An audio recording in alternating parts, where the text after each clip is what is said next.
If you got it, it ain't a question. Oh, it ain't no room for guessing. No more than emotionally invested. Showing you all my imperfections. Oh, if I let you, don't make me fall back. Yeah. Hey babes, welcome back to my channel. So for today's video, I'm going to be talking about my tape-in extensions because girl, okay, it is the topic of discussion right now. Y'all got so many questions and I get a lot of the same questions. So I figured I should answer the top 10 most popular questions that I get asked about my tape-in extensions. So let's get right into it. The first question that I always get, and I really want to talk about this because I feel like it's a really important one. The question says, is this an alternative for a protective style? Now, okay, let's talk about it. When you're talking about a protective style, you're talking about a hairstyle that protects your hair, gets your hair out of the way. When I think of a protective style, I think of braids or a sew-in or something like that. With tape-ins, it is not considered a protective style in any type of way, shape, or form. And the reason that I feel like it is not a protective style because I put heat on my hair like once a week, maybe once every 2 weeks. And if we really being honest, y'all, maybe every day, because when I wash my face or when I shower, the perimeter of my hair typically gets water on it and it reverts back, so I have to straighten it again. But to answer the question, tape-ins is not a protective style. It is not an alternative for a protective style. If you want to keep it a buck, okay, my hair is heat damaged to the max. Like, she has no curl. Sis is not reverting back at all, but I'm okay with that. As a licensed hairstylist, I know how to take care of my hair even if it is heat damaged. With the proper trims and using the proper treatments, my hair is perfectly fine. So yeah, y'all, tape-ins is not a protective style. I'm sorry. I know the girls want tape-ins so bad, but it's not a protective style. I'm pretty sure you can do it without damaging your hair. I just don't care. I'm not a natural hair girl, so I'll never wear my hair natural. So yeah, it's not a protective style, okay? Moving on to the next question. You guys ask me all the time, okay, where do you get your hair from? The hair that I'm currently wearing is from CURLSQUEEN, and shout out to them for sponsoring today's video. We love a sponsor, okay? We love somebody who's keeping the lights on, keeping these videos coming, period. But I'm wearing the hair from CURLSQUEEN, and I absolutely love it because the texture of this hair is amazing. It's still like super full. At first I wasn't sure if I liked it because I'm like, I don't know, it ain't getting bone straight, but because of the texture that I have, it's not gonna get bone straight and it matches my natural hair perfectly, which means I don't have to put as much heat on my hair. I don't have to do much to it. Like, it's like the perfect match. If you have between like 4A and 4C hair, baby, okay, you need this hair. So make sure y'all check the description box. All the details will be down below. That way you guys can check it out and pick up yours. What texture do you get? You guys ask me this question so much. I really didn't think the texture of the hair that I got mattered to you because we all have different hair textures. But if y'all must know, I am currently wearing the Jerry Curly texture and I love it. This is what the hair looks like in its natural state. It's super duper curly, but when you straighten it, it looks so perfect. It really just looks like a natural 4C girl with a silk press. Really, that's all it looks like, and I'm absolutely obsessed with it. The Jerry Curly is a super tight curl, so if you don't want to have to deal with that, I recommend going maybe 1 or 2 textures up, so that way you don't have to deal with like the super curly, but I absolutely love the super curly hair. It just makes blending my natural hair so much more easier.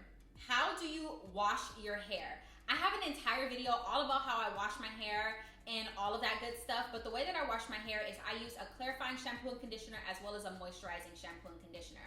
So the very first time that I did this, when I first started wearing tape-ins months ago, I washed my hair with the clarifying shampoo and conditioner and then I put my tape-ins in. When I tell y'all, my scalp itched so bad and I could not figure out why my scalp itched so bad. And I finally figured out that the clarifying shampoo and conditioner was drying my hair out too much. My scalp was like itchy, like on fire. So what I do now is I wash my hair twice with the clarifying shampoo and then 1 time with the hydrating shampoo. That way the hydrating shampoo kind of counteracts all the clarifyingness that the clarifying shampoo used, because otherwise, y'all, my scalp will be on fire after like 2 days of having my tape-ins. It was, girl, I thought something was wrong. I'm like, maybe I'm allergic to the tape. Maybe it's just not for me because it just was not working at all. My scalp was so itchy. So the way that I wash these is I just use, like I said, clarifying shampoo and a moisturizing shampoo. Okay, this is a very, very, very popular question. And I don't know why it's a question, but it is. So I figured I would answer it for you guys here. Can you put oils in your hair? The answer is yes and no. So initially, when you first put your tape-ins in, I recommend not putting oil in your hair until after you have already installed your tape-ins in, or if you're gonna put oil in your hair, make sure that you put oil in your hair like not at the root, right? Because you really don't need oil at the root of your hair. The root, the scalp of your hair is really not, you don't need oil there. You really need it like to the mid shafts to the ends. So if you're gonna use oil, I recommend only putting it on your mid shaft to your ends, or waiting until after you applied your tape-in, so that way you can just put oil on everything. But tape-ins, the oil will make your hair slip if you put oil on the tape. Basically, the way that you remove tape-ins is just with an oil-based adhesive or even like an alcohol-based adhesive. So I would recommend being very careful. I put oil in my hair maybe 2 or 3 times a week, but I only put it on the mid shafts to the ends because I want my install to last as long as possible. Will heat protectant disrupt the tape? Again, yes and no. And the reason that I say that is because sometimes heat protectants can be oil-based, or sometimes heat protectants can be alcohol-based. So you just want to read the ingredients with the heat protectant. I'm not 100% sure on which heat protectant you should use. I just use the Cheese Silk Infusion heat protectant. That's pretty much all I use. But you want to do a little bit of research. And when you are applying your heat protectant, again, you don't want to have any product on the scalp, any product on the root of the hair, because then your tape-ins will not stick. I highly recommend pressing your hair, straightening your hair, putting your tape-ins in, and then applying a heat protectant before styling. But if you must put a heat protectant on before straightening your hair initially, I recommend putting the heat protectant on the mid shafts to the ends and not on the scalp.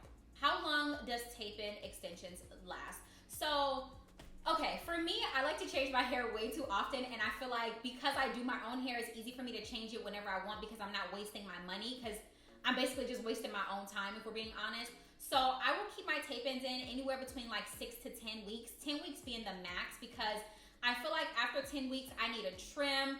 I need to let my scalp breathe for a couple of days. I feel like the tape grew out a little bit too long and I don't want no tension on my hair. So after 10 weeks, I'm like, you're done, you gotta go. It has to come out. Like, I cannot keep it in longer than 10 weeks.